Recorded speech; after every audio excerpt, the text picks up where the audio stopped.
Ayan mga guys, mag-harvest tayo ng ano ba to? Alugbate. Kasi wala kaming ulam. Ahay, ito.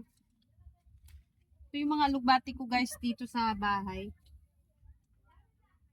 Kahit dito sa bahay guys, may garden ako. Ayan, marami ako tanim na gulay. Yan o, fresh na fresh. Fresh na fresh ang aking alugbate.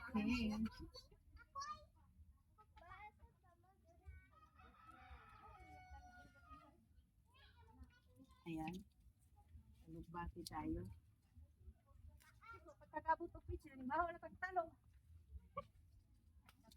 Nag-blake na kudaan. Kaya po, lanin daw tuod kang pasok. Bot, matatusok kas makaanabot ba?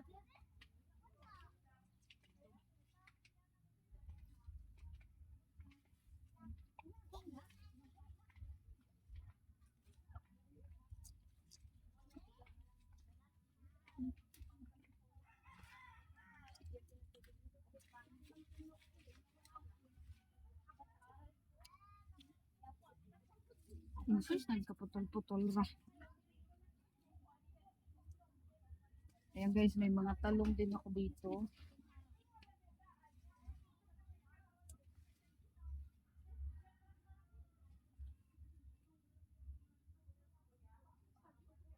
Pero ito yung mga talong ko, maliliit lang yan.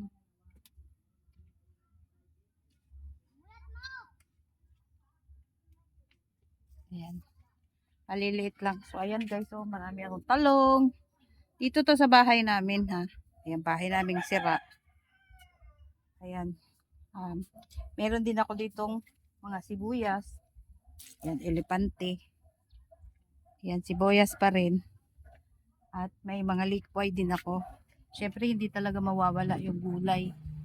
Kasi gulay is life. Yan, yung aking mga lugbati. Abaan na lang natin kasi itong mga tangkay, itanim ko doon sa kabila kong garden. Dami kong garden. Yung tangkay ng alugbate, itanim natin sa kabila para dumami siya. Mamaya abunuhan ko to kasi hindi ko pa siya naabunuhan ulit. Ayan guys, oh. Oh, libre na ang gulay.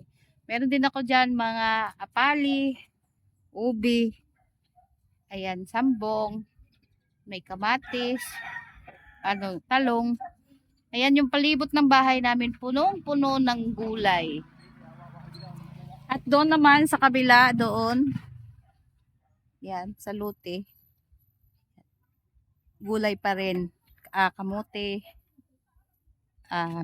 basta iba't ibang klase ng gulay. So ayan guys, mag-harvest lang ako dito para may ulam na. Wala kami kasing ulam eh. Yan, kaya mag-harvest ako ng gulay. Yan lang po guys.